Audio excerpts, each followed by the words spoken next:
नमस्कार, स्वागत है आपका और आप देख रहे हैं अपना YouTube चैनल रीमेक एडुपाथ। प्रधान शिक्षकों को मिलेगा विशिष्ट शिक्षक का एरिया। जी हाँ, अंतर वेतन का भुगतान होगा उन प्रधान शिक्षकों को जो प्रधान शिक्षक बनने से पहले विशिष्ट शिक्षक थे। न सिर्फ विशिष्ट शिक्षक थे, उन प्रधान शिक्षकों को भी मिलेगा जो विद्यालय अध्यापक थे, नियोजित थे। तो चलिए इस वीडियो के माध्यम से हम बताएंगे कि कौन सा पत्र जारी हुआ है। जी हाँ, पत्र जारी हो गया है विशिष्ट शिक्षक विद्यालय अध्यापक जो प्रधान शिक्षक बने हैं उनके अंतर वेतन भुगतान के लिए फॉर्मेट भी जारी किया गया है। तो इस वीडियो के माध्यम से हम आपको फॉर्मेट बताएंगे, फॉर्मेट में कहां क्या कैसे भरना है। थोड़ी गलती आपके एरियर में और रकम में इधर से उधर कर सकता है, तो सावधानी से यह वीडियो आपके लिए बहुत महत्वपूर्ण होने जा रहा है। मैं आपको न सिर्फ फॉर्मेट बताऊंगा, मैं यहाँ भर के भी बताऊंगा कि कितना किसका बनता है। तो चलिए वीडियो को शुरू करते हैं देर न करते हुए, और आपसे आग्रह करेंगे पहली बार चैनल पे है तो चैनल को सब्सक्राइब कीजिए, कंटेंट पसंद आता है तो लाइक शेयर जरूर करें। आपके स्क्रीन पे एक पत्र दिख रहा है और ये पत्र आपको दिख रहा है जिला शिक्षा पदाधिकारी पूर्वी चंपारण स्थापना शाखा का। और इसका पत्रांक अगर हम ध्यान से देखें तो पत्रांक इसका है 1739, डेट है 18/7/2026। ये बहुत करेंट पत्र है और ये प्रेषक इसके हैं जिला शिक्षा पदाधिकारी और सभी प्रखंड शिक्षा पदाधिकारी को भेजा गया है। और विषय क्या डाला गया है कि प्रधान शिक्षक एवं प्रधानाध्यापक का अंतर वेतन आदि भुगतान हेतु वांछित प्रपत्र में प्रतिवेदन उपलब्ध कराने के संबंध में। अब यहाँ एक कंफ्यूजन है लोगों, कुछ लोग कह रहे हैं कि सर नियोजित का तो इसमें दिया ही नहीं। तो साहब इस पत्र को अगर ध्यान से देखा जाए तो यहां न कहीं विशिष्ट लिखा हुआ है न कहीं विद्यालय अध्यापक लिखा हुआ है। इस पत्र को अगर देखें तो वांछित प्रपत्र नीचे दिया गया है लेकिन यहां इस प्रपत्र में कहीं लिखा नहीं हुआ है। यानी इसका मतलब यह है कि विशिष्ट विद्यालय अध्यापक नियोजित जो लोग भी प्रधान शिक्षक बने हैं तो प्रधान शिक्षक बनने से पहले जो भी उनका अंतर वेतन है वो उनको भुगतान किया जाना है। आगे जरा हम ध्यान देते हैं, पढ़ते क्या है। महाशय, उपर्युक्त विषय के संदर्भ में अंकित करना है कि आपके प्रखंडांतर्गत कार्यरत प्रधान शिक्षक एवं प्रधानाध्यापक का पूर्व से कार्यरत अवधि का एरियर भुगतान किए जाने हेतु इस पत्र के साथ वांछित प्रपत्र संलग्न कर भेजी जा रही है। अतः अनुरोध है कि 2 दिनों के अंदर वांछित प्रतिवेदन स्थापना संभाग में जमा कराना सुनिश्चित करें। अब एक बड़ा सवाल उत्पन्न हो रहा है। मान लीजिए कि आप ए प्रखंड में पहले कार्यरत थे, अब आ गए हैं आप बी प्रखंड में, तो आपका एरिया कहां से बने? सही बात है। मान लीजिए कि आप ए में हैं और ए में ही कार्यरत हैं, तो यहां कोई दिक्कत है ही नहीं। ए में पहले ही कार्यरत थे और आज भी ए में कार्यरत है, यहां कोई प्रॉब्लम है ही नहीं, कोई सवाल ही नहीं है। दिक्कत हो रही है कि जो लोग पहले एक प्रखंड में कार्यरत थे अब दूसरे प्रखंड में आ गए, दूसरे जिले में आ गए, तो उनको क्या करना है, उनके साथ क्या होगा? तो यहां सीधा सवाल है कि अभी आप प्रधान शिक्षक के रूप में काम कर रहे हैं बी प्रखंड में, विशिष्ट शिक्षक विद्यालय अध्यापक नियोजित के रूप में आपने काम किया है ए प्रखंड में। तो ऑब्वियस है जिस प्रखंड में जो कार्यरत था व्यक्ति जिस रूप में, वहां से ही उसका एरियर बनेगा। इस जगह आपका कोई डिटेल, आपका कोई अभिलेख यहां नहीं होगा। न कि इनको बहुत सारी डिटेल आपके बारे में पता है कि नियोजित से आए हैं, विशिष्ट से आए हैं, विद्यालय अध्यापक है, क्योंकि इनको छानबीन करनी पड़ेगी, पता तो हो जाएगा लेकिन आपका सारा अभिलेख जो प्रीवियस प्रखंड आपका है वहां से होगा। तो कहने का मतलब है, और मेरा अपना मानना है, मेरा अपना व्यक्तिगत इसमें ओपिनियन यही है कि जिस प्रखंड में आप पहले कार्यरत हैं आपका वहीं से बनेगा यह बात। अब फॉर्मेट क्या जारी हुआ है, अब जरा फॉर्मेट पे ध्यान देते हैं। आइए फॉर्मेट पे चलते हैं और फॉर्मेट को देखते हैं कि फॉर्मेट में आखिर क्या कहा गया। ये आप देख लीजिए, साइन यहाँ सबके साइन है, कार्यक्रम पदाधिकारी के साइन है और जिला शिक्षा पदाधिकारी के भी साइन है डेट में। अब हम आपको बताते हैं कि फॉर्मेट आखिर क्या है।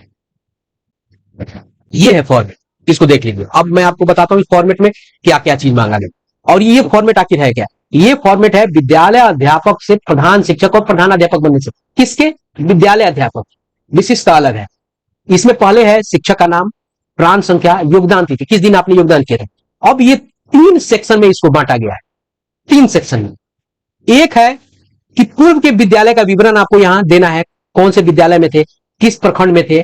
यहां है आपको वर्तमान में पदस्थापित विद्यालय कौन सा है और प्रखंड कौन सा है। जो 3 सेक्शन मैंने बताया है वो 3 सेक्शन है कि आपको जो वेतन पहले यहां लिखा हुआ है नवंबर 2023 से विद्यालय अध्यापक के रूप में, यहां चूंकि विद्यालय अध्यापक है इसको 4 सेक्शन में बांट दिया है, विशिष्ट में 3 है। नवंबर 2023 से विद्यालय अध्यापक के रूप में वेतन आदि, नवंबर 2023 से आपका वेतन कितना है। उसके बाद 1/7/2024 को विद्यालय अध्यापक के रूप में वेतन आदि कितना है, उसके बाद दे कितना आपको मिलना चाहिए ये है, और 1/7/2024 को विद्यालय अध्यापक के रूप में प्राप्त वेतन आपको मिला कितना है। यहां था कि नवंबर 2023 से विद्यालय अध्यापक के रूप में वेतन आदि कितना था, आप इसमें सारा में भर देंगे। इसमें है 1 जुलाई 2024 को विद्यालय अध्यापक के रूप में दे वेतन, यानी कितना आपको मिलना चाहिए, मिला नहीं है, मिलना चाहिए, और इस सेक्शन में है कि मिला है। और यहां क्या है कि इस टोटल का और इस टोटल का आपको यहां माइनस होना चाहिए इसमें से, और यह घटेगा तो यह बराबर होना चाहिए। और यहां क्या है, इस पे में से ये पे घटे तो यहां है कि 1/7/2024 को विद्यालय अध्यापक के रूप में आपको एक रूप में प्राप्त वेतन आदि। अब यहां ये बनेगा कि आपको अंतर वेतन यहां बन जाएगा। यहां ध्यान रखिए, यहां अंतर वेतन लिखना चाहिए, वहां कुछ त्रुटि हुई है।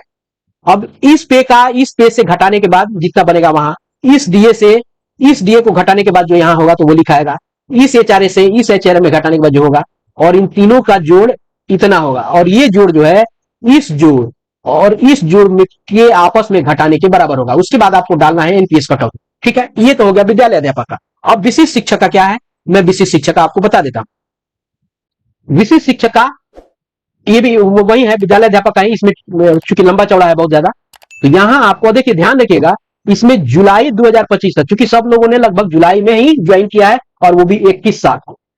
अब आते हैं हम विशिष्ट शिक्षक को। विशिष्ट शिक्षक को 3 खंडों में बांटा गया है। यहां जरा ध्यान देगा, विशिष्ट शिक्षक में बहुत ज्यादा तामझाम नहीं। विशिष्ट शिक्षक से प्रधान शिक्षक, प्रधान अध्यापक, शिक्षक का नाम, प्राण नंबर, योगदान तिथि, यहां है पूर्व के विद्यालय का विवरण, यहां आपको कौन से विद्यालय में थे प्रखंड, वर्तमान में पदस्थापित विद्यालय का विवरण यहां करना है। अब स्थिति बनती है कि 3 खंडों में जो बांटा गया है, ये 3 खंड आखिर क्या है, यूं है कि इसमें भी एक 4 खंड है, चौथा खंड है, एक चौथा खंड है यहां है 31/12/2024 को नियोजित के रूप में मूल वेतन, चूंकि 21 नहीं होना चाहिए, ये 31/12 होने चाहिए, ये त्रुटि है। यहां पहला खंड, दूसरा खंड, तीसरा खंड, चौथा खंड।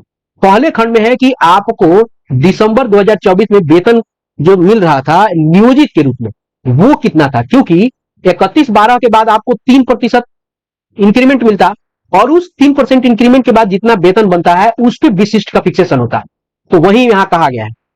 तो यहां है दिसंबर में, यानी 31/12/2024 को नियोजित के रूप में आपका कितना मूल वेतन था, 1/1/2025 को विशिष्ट शिक्षक के रूप में वेतन आदि, दे वेतन आदि। अब 1 जनवरी 2025 को विशिष्ट के रूप में आपको कितना वेतन मिलना चाहिए, क्योंकि वहां 25 आपको जो नियोजित थे उनको 1 से 5 में थे 25 मिल रहा था, 6 में जो थे उनको 28 पे वहां मिलना था, लेकिन उसका फिक्सेशन कुछ और होना और था, लेकिन उस फिक्स राशि पे मिल रही थी। तो इसमें क्या है कि 1/1/2025 को विशिष्ट शिक्षक के रूप में कितना आपको मिलना चाहिए, इसमें है कितना मिला, और इसमें है अंतर, शेष कितना हो गया, यानी मिलना चाहिए पे, बेसिक पे, डीए एचआरए टोटल कितना मिला, पे डीए एचआरए टोटल, और इसमें अब इन दोनों का अंतर, इसमें से इसको घटाएंगे तो यहां अंतर बनेगा पे का, बेसिक पे का, इस डीए में से घटाएंगे तो यहां अंतर बनेगा, इस एचआरए से इस एचआरए को घटाएंगे तो यहां बनेगा, और इस टोटल में से इस टोटल को घटाएंगे तो यहां बनेगा। ठीक है, उसके बाद एनपीएस की कटौती है। जनवरी में एनपीएस की कटौती नहीं हुई थी, सक्षमता 2 वाले भी इसी अनुसार भर लेंगे, मैं आगे बताता हूं। यहां एनपीएस है, यानी एनपीएस को घटाव बढ़ाव नहीं करना है, बस एनपीएस की संख्या आपको लिख देनी है।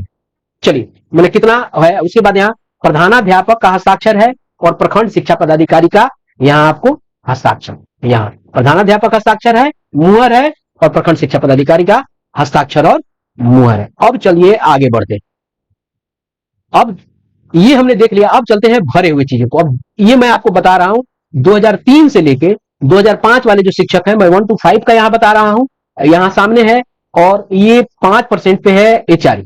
ठीक है, अब मैं चूंकि 10% वाले इस तरह से आप बना सकते हैं। अब चलिए हम जरा इसको आपको बता देते हैं, इस तरह से ये मामला है। आप देखिए, ऐसे आपने डिटेल भर लेंगे, और ये स्क्रीनशॉट आप ले सकते हैं। ये है 2003 से 5 के लिए, 1 से 5 के टीचर के का, और उनका जो टोटल बन रहा है एरियर 81,503 बन रहा है। ये तो कटाई था, वो कटौती अलग हिसाब में जाएगी। इतना एरियर आपको देखिए, यही 1 से 25 को विशिष्ट शिक्षक के रूप में शेष बकाया वेतन, ये हो गया। अब चलते हैं दूसरे वाले पर, ये 3 से 5 है। अब देखते हैं, आपको इसका स्क्रीनशॉट आप जरूर लीजिएगा। ये 2006 से के बाद जो लोग बने हैं उनका ये वेतन है। आप इसका स्क्रीनशॉट ले लेंगे, ये है। इस तरह से आप करके इसको स्क्रीनशॉट आप ले सकते हैं। मैं इसको थोड़ा सा ऊपर और कर दूंगा तो क्लियर हो जाएगा। स्पष्ट हो गया? आप इसको इसके स्क्रीनशॉट ले लें इसका। इसको ऊपर कर देता हूं, ये है। यहाँ है 71,705 रुपए। ये आपको मैं बता दूं, पहला वाला था बेसिक पे 31,670, 2006 वाला 30,750, इनको हो रहा है 71,000। अगर आप यहाँ देखेंगे लास्ट में, यहाँ हो रहा है 71,705 रुपए। आप एक बार अपनी इस कैलकुलेशन की गिनती अपने स्तर से भी कर ले, हो सकता है जोड़ घटाव है इधर उधर हो सकता है, इसकी जिम्मेदारी हम नहीं ले पाते हैं। ये 2010 से 2015 के बीच में इसमें टेट वाले भी लोग आते हैं और नॉन टेट वाले भी आते हैं। ये स्थिति किसकी हो गई? 1 से 5 की स्थिति मैं आपको यहाँ बता रहा हूं। ये स्थिति हो गई, यहाँ ऐसी स्थिति बन रही है, आप यहाँ देख सकते हैं और यहाँ इसको आप नोट कर सकते हैं। यहाँ 35,164 है और ये 2791 आपको एनपीएससी कट ऑफ यहाँ बन रही है। दे इतना आपको इतना हो रहा है। आप इसका स्क्रीनशॉट ले लें, मैं इसको कुछ देर के लिए छोड़ रहा हूं। इस तरह से हो गया। चलिए, आपके सामने जो है ये 6 to 8 का है। 6 to 8 में कुछ चीजें आप थोड़ा सा सुधार कर लेंगे। ये 6 to 8 में आपको यहां पे जो होगा 28,550 होना चाहिए। बाकी ये 29,700 पे है और 29,813 होगा। आप स्क्रीनशॉट ले लेंगे इसका और कैलकुलेशन आप अपने स्तर से कर लेंगे, क्योंकि हो सकता है कहीं जोड़ घटाव में कहीं दिक्कत संभावना है। हमने गलती का कम प्रयास किया है, लेकिन आप इसे अपने स्तर से चेक जरूर कर लेंगे। 6 to 8 का है। यहां मैंने इसलिए किया कि 29,410 जो है ये 1/1/2025 को इस जिस टीचर का है उसका एक नियोजित के रूप में था। अब विशिष्ट में चूंकि फिक्सेशन होगा, इसमें फिक्सेशन होकर 29,700 हुआ है और 29,410 28,550 और 3% लगा के इतना बनाया गया, इसलिए यहां ये नहीं होगा। इस तरह से ये पूरा 6 to 8 का था और मैंने आपको पूरा फॉर्मेट इत्यादि सब भरा हुआ आप तक बताया। उम्मीद करता हूं कि आपको ये वीडियो पसंद आया होगा और आप इसे लाभान्वित होंगे। तो इस वीडियो में इतना ही, मिलते हैं जल्दी ही नए कंटेंट और नई इन्फॉर्मेशन के साथ। अभी तक नहीं जुड़े तो जरूर सब्सक्राइब कीजिए, मुझे अपने साथ जोड़िए। जय हिंद।